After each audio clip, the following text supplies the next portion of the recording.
Presidenta, buenas tardes. Medios de comunicación, buenas tardes. Colegas y compañeros asambleístas, lo propio. Estoy consciente que mi intervención no afectará en nada el sentido de la ley. Sin embargo, intervengo pensando en el futuro. Intervengo como un registro ante la historia y como un registro ante mi conciencia. Intervengo también pensando en aquellos que hasta hace poco defendían con vehemencia todo lo contrario a lo que hoy aprobarán con sus votos. Es decir, no tengo en mente a los que siempre pensaron o defendieron esta forma de ver y entender la economía. Por el contrario, sí tengo en mente a aquellos que llegaron a la Asamblea Nacional ofreciendo una visión distinta de entender el mundo, distinta a la del gran capital, distinta a la de la especulación financiera, distinta a la de la acumulación sin fin, distinta a la del capitalismo clásico y su forma neoliberal. Pienso en ellos porque varios de ellos son autores de esta ley y varios de ellos aprobarán con su voto esta ley. Ya lo dije en una intervención anterior, el principal problema de esta ley es político y más precisamente es de economía política, es decir, de los intereses de poder que están detrás de esta ley, porque el tema de fondo es a quién beneficia o a quién relega la ley que fue enviada por el Ejecutivo. Y bajo ese marco, Presidenta, asambleístas, creo que la ley tiene múltiples defectos, pero quisiera centrarme en los siguientes. El primero es el sentido global. ¿A qué obedece esta ley? Efectivamente, esta ley obedece a una visión programática de desarrollo, a un planteamiento de desarrollo que se le ha planteado al país en estos meses. ¿Es que ha defendido o responde efectivamente a un sentido de urgencia esta ley o simplemente a algunos intereses que estaban represados? Y creo que es lo segundo. No es una ley que, a pesar de ser catalogada como urgente, tuvo un sentido de urgencia, sino que más bien pensó compensar agendas retrasadas. ¿Cuáles? Aquellas que quieren nuevamente favorecerse del perdón de los intereses y las multas tributarias, pero que al mismo tiempo no quieren pagar lo justo por las utilidades a sus trabajadores. ¿Qué intereses? Los que pretenden la pronta disminución o eliminación del impuesto a la salida de divisas para sacar más fácilmente sus riquezas del país. O los que fomentan la economía solamente en la intervención y le dan la espalda a la producción nacional y a la generación de empleo. En ese sentido, no responde a una visión de conjunto que se le haya planteado al país. Y si no, recuerden ustedes lo que se señaló en el famoso diálogo con el sector productivo. Salieron cerca de 1.200 propuestas y se priorizaron como 110 propuestas. ¿Esto obedece a una visión de conjunto del desarrollo nacional o es la sumatoria de los intereses particulares lo que creemos nos va a dar el bienestar conjunto? Y tampoco obedece a un sentido de urgencia, y ustedes, asambleístas, saben bien eso. El 29 de marzo, el presidente de la República, en cadena nacional, anunció 14 medidas económicas. Dijo que al día siguiente sus ministros anticiparían y darían los detalles de cada una de esas 14 medidas. Pero el 24 de mayo, es decir, 2 meses más tarde, fue enviada esta ley, con el carácter de urgente, entre comillas. Y hoy, siendo 7 de agosto, que seguramente se aprobará, es decir, 4 meses más tarde del anuncio de urgencia del presidente y 15 meses más tarde de haber iniciado la tarea de gobierno, es que estamos tratando esta ley. Por lo tanto, el principal problema, ya en términos técnicos, es que no tiene una visión de conjunto del desarrollo nacional. Y por eso algunos asambleístas, entiendo que defienden o ven beneficios en esta ley, dicen que de alguna u otra manera permite salvar un momento, pero no es una buena ley en su conjunto. El segundo elemento es el tema de las remisiones y las exoneraciones.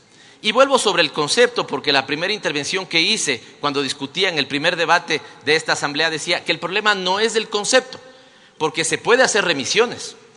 El problema no es del concepto, porque se puede hacer incentivos y se pueden plantear incentivos.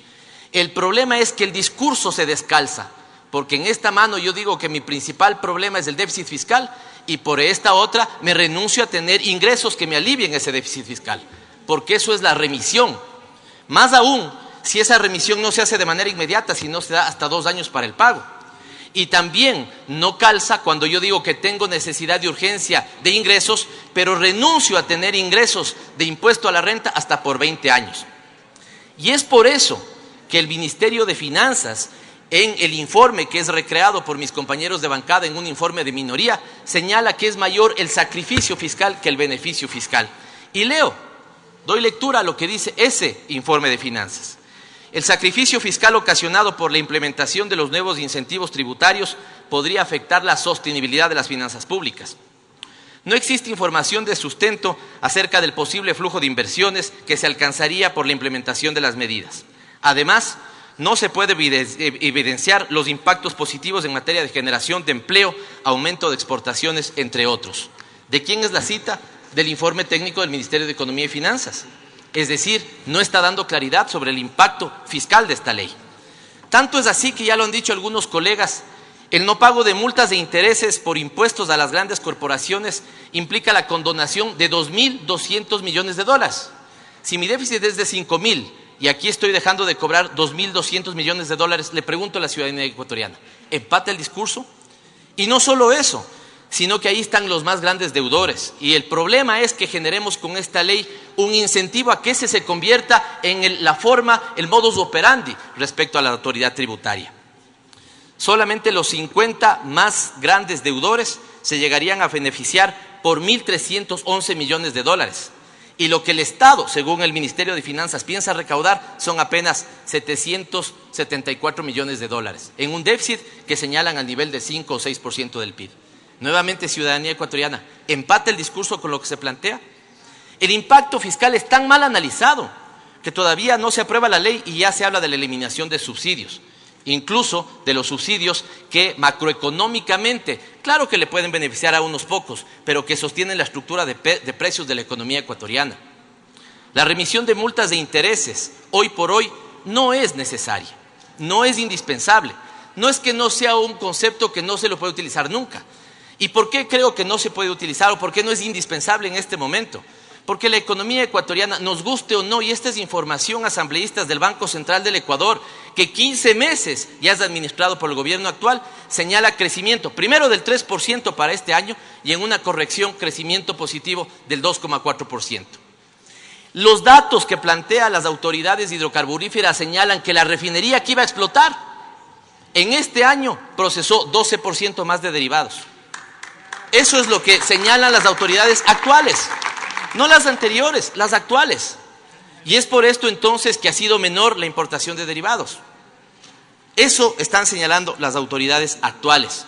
Y las que podemos comprobar nosotros, el precio del petróleo es hoy 48 veces mayor a lo que el gobierno presupuestó para el año 2018. En ese contexto económico, asambleístas, pregunto, crecimiento económico, un ingreso petrolero mayor al presupuestado. La pregunta es, ¿se vuelve indispensable las remisiones y las renuncias fiscales en tan largo plazo? Es indispensable con esa información que brinda el propio Ministerio de Economía, que dice no puedo certificar que el impacto positivo sea mayor al impacto negativo. Segundo problema. Tercer problema, y creo que aquí todos hemos coincidido, no puede ser que yo de una mano le beneficie de las remisiones a una empresa, por ejemplo, petrolera, pero por la otra le exima de pagar las utilidades a los trabajadores cuando están reconociendo que tienen esa deuda tributaria. ¿De qué estamos hablando? Más aún cuando la Corte de las Contradicciones, la Corte Constitucional, hace poco eliminó el techo de las utilidades. Y algunos asambleístas en este pleno se hicieron eco, con su legítimo derecho de poder hacerlo, de esa campaña que decía, ¿y si te pasa a ti? ¿Y qué decía esa campaña? No me limiten mis utilidades, me las tienen que pagar porque es un derecho. Y ahora, asambleístas, vemos a un costado y estamos de acuerdo con que unas empresas petroleras, por ejemplo, no le paguen las utilidades que les deben a sus trabajadores. Si no queremos que esto sea la ganancia solamente de las empresas petroleras, permitamos entonces que se aplique lo que proponía el asambleísta Bonilla y separemos esto para que al menos nosotros no seamos cómplices de la inconstitucionalidad. Cuarto elemento, y decía algún legislador, en la ley que aprobó esta asamblea, este pleno, no otro, este pleno, señores, hace un poco más de un año, o un año debe ser, pedimos que rebajen los costos de los servicios financieros. Tiene un minuto, asambleísta. Si ustedes van, les cobran porque sacan la plata, porque imprimen y lo que fuera. El gobierno plantea que se revisen, con lo cual esto puede ser al alza. ¿Saben ustedes cuánto significó de ingresos para la banca en el 2017 los costos de servicios financieros? 588 millones de dólares. De ese monto estamos hablando de lo que podemos o no aprobar. Y finalmente la cereza del pastel, que en forma y fondo es complicada. Y asambleísta Albornoz, me apena que no me haya dado respuesta a un requerimiento que yo le hacía. Porque en fondo, señores, este autoveto, porque aquí se autoveta el Ejecutivo, A una ley planteada por ellos mandan 66 observaciones, 40% dice el ponente. Un alcance y un segundo alcance, que es de alguna u otra manera dudoso en la forma que nos llega. Le pregunto entonces yo al asambleísta Albornoz, ¿eso cumplió los requisitos constitucionales y legales previstos en el artículo 137 y 138 de la Constitución y 63 y 64 de la ley? Ha concluido su tiempo, asambleísta. Termino con esto, presidenta, termino con esto. En ese sentido, si lo de forma es complicado, lo de fondo es más complicado. Volverle al Ecuador a la figura de los TBIs que son inconstitucionales es un error. Hacerlo en un segundo alcance a un veto que ya es lo suficientemente grande. Debatamos, totalmente de acuerdo. Necesitamos seguridad jurídica para los inversionistas, sí, no a costa de que el Estado y sus ciudadanos no tengan seguridad jurídica. Por lo tanto, para terminar, ni soy profeta, presidenta, ni soy pesimista, no me gusta ser pesimista, pero temo mucho que, como aconteció en el año 94, una ley que en ese momento se aprobó con bombos y platillos y fue llorada y sufrida 5 años después, en este momento pasara lo mismo y que el capitalismo que privatiza ganancias y socializa las pérdidas, en este momento esté preparando la factura para el pueblo ecuatoriano. Muchas gracias.